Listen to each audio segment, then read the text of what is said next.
کہ وہاں جنگل، ٹھنڈ، رات، تنہائی، بیوی، بچے کی پیدائش اور 10 سال کی کمائی، بھیڑ بکریاں. اگر میں چلا گیا تو یہ سارا کیا ہوگا؟ ان کو کون دیکھے گا؟ یہ تو سارے مارے جائیں گے.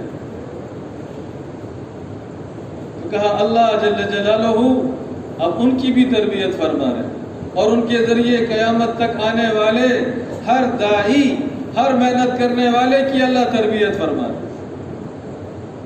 اللہ نے فرمایا ہے موسیٰ علیہ السلام تمہارے ہاتھ میں جو لاٹھی ہے، یہ سامنے جو پتھر پڑا ہوا ہے اس کو ذرا مارو. لاٹھی سے اس پتھر کو مارا، اس کے 2 ٹکڑے ہوئے، اس میں سے ایک اور پتھر نکل آیا. کہا اسے بھی مارو. اس کو ضرب لگائی، وہ بھی 2 ٹکڑے، ایک اور پتھر نکل آیا. کہا اسے بھی ضرب لگا. اسے مارا تو اس کے بھی 2 ٹکڑے اور بیچ میں سے ایک چھوٹا سا کیڑا اور اس کے منہ میں سبز پتا اور وہ کچھ اپنی آواز میں لگا ہوا ہے.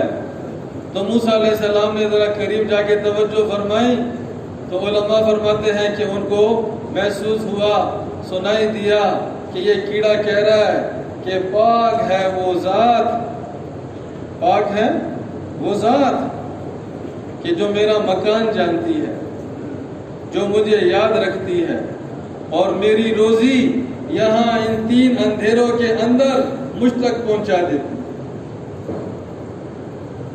اللہ کون ہے؟ جس کے لیے ناممکن نہیں ہے.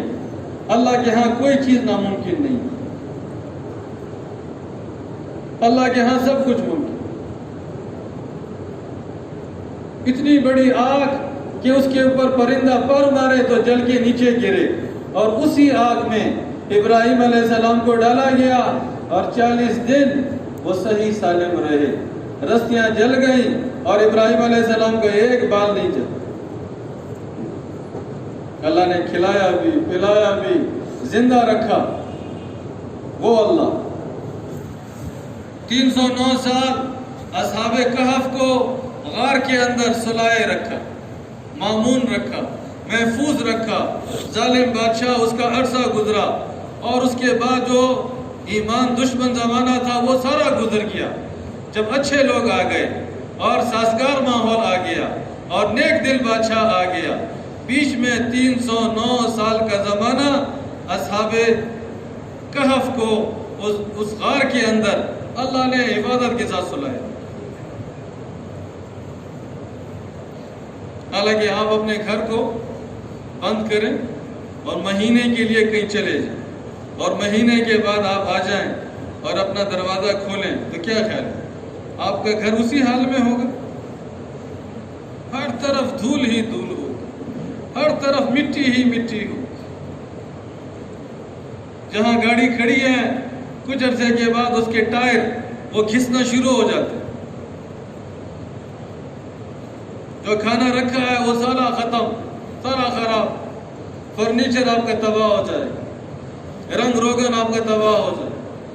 اور یہ غار کے اندر براہ راست زمین پہ لیٹے ہوئے ہیں اور نہ ان کی کھال کو نقصان ہو رہا ہے، نہ ان کی ہڈیوں کو نقصان مل رہا ہے، اور نہ ان کا جو ہے بھوک اور پیاس کی وجہ سے ان کے آرام میں خلل آ رہا ہے، نہ دھوپ اور گرمی اور ٹھنڈ کی وجہ سے ان کے اوپر کوئی اثر ہو رہا ہے. 309 سال اللہ پاک نے حفاظت کے ساتھ اور امن کے ساتھ دنیا کی نگاہوں سے پوشیدہ ان کو مامون رکھا، محفوظ رکھا. اور جب حالات اچھے ہوئے تو بطور نمونہ، بطور سبق اللہ نے ان کو ظاہر کیا. وہ اللہ جو خالق، وہ اللہ جو مالک، وہ اللہ جو رب، وہ اللہ جو سمیع اور بصیر، وہ اللہ جو کرتا دھرتا ہے. سارا نظام اس کے اشارے سے چلتا ہے، سارے نظام پر اس کا غلبہ ہے، سارا نظام اسی کی طرف دیکھ کے چل رہا ہے. انبیاء علیہ السلام کی محنت کا پہلا ثمرہ کہ دلوں میں ایمان کا نور داخل ہوتا ہے، ہدایت کا نور داخل ہوتا ہے، اللہ کی پہچان نصیب ہوتی ہے، اللہ کی معرفت نصیب ہوتی ہے. اور اللہ کے علاوہ جو کچھ ہے یہ اندھیرا اور یہ غلاظت اور یہ بدبو اس کی صفائی اللہ دل سے کرا دیتا ہے، دل اس سے پاک ہو جائے۔ اگر محنت چلے اور محنت کرنے والے اخلاص اور قربانی اور صفات اور یکسوئی کے ساتھ محنت کرتے جائیں تو عام معاشرہ اس میں ایمانی لہر پیدا ہوگی، ایمانی نور ان کے دلوں میں پیدا ہوگا۔ پھر یہ ایمان یہ ان کو نبی والی زندگی پر عمل کرنے کے لیے آمادہ کرے۔ یہ عمل کریں گے تو کسی اور سے متاثر ہو کر عمل نہیں کریں گے، یہ عمل کریں گے نبی کی زندگی کو سامنے رکھ کر عمل کریں گے۔ میرے اور آپ کے لیے اور قیامت تک آنے والے انسانوں کے لیے ہمارے لیے اسوۃ حسنہ حضرت محمد مصطفیٰ صلی اللہ علیہ وسلم کی پاکیزہ زندگی۔ نیکی وہ ہے جو اللہ کے حبیب نے جس کو نیک سمجھ کے کیا ہے، گناہ وہ ہے جس کو اللہ کے حبیب نے برا سمجھا اور اس کو چھوڑ دیا۔ ایک ہے ہماری عقل، ہمارا تجربہ، ہمارا مشاہدہ، آس پاس کے لوگ، آس پاس کی آوازیں، اگر اس بنیاد پہ چلیں گے تو گمراہ ہو جائیں۔ ایک راستہ ہے سیدھا لمبا چوڑا کشادہ راستہ، اور وہ ہے محمد الرسول اللہ صلی اللہ علیہ وسلم والا راستہ، یہ جنت کی طرف لے جانے والا راستہ۔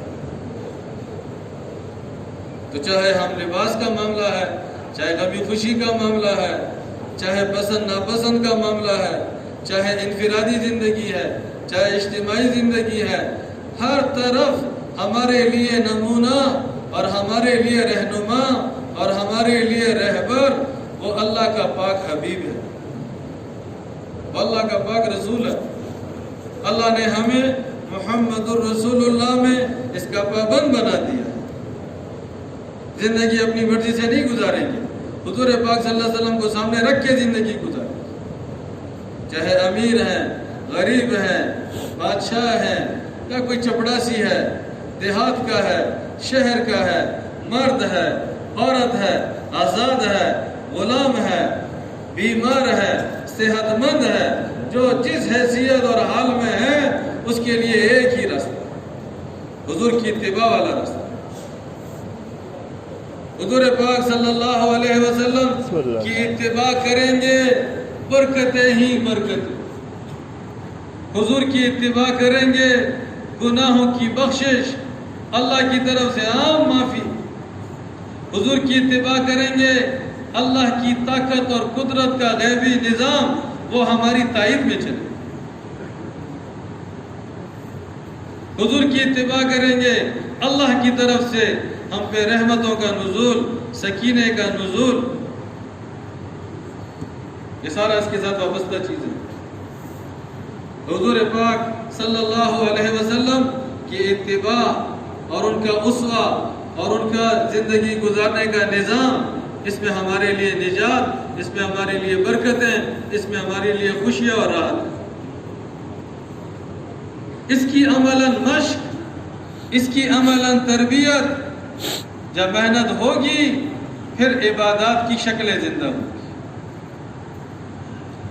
محنت کا اگلا درجہ کیا ہے؟ دل میں اللہ رسول کی محبت اور دل میں اللہ رسول کی اطاعت اور اتباع کا جذبہ، تو پھر اگلا درجہ اور اگلی سیڑھی عبادت کی شکلوں کا قائم ہونا۔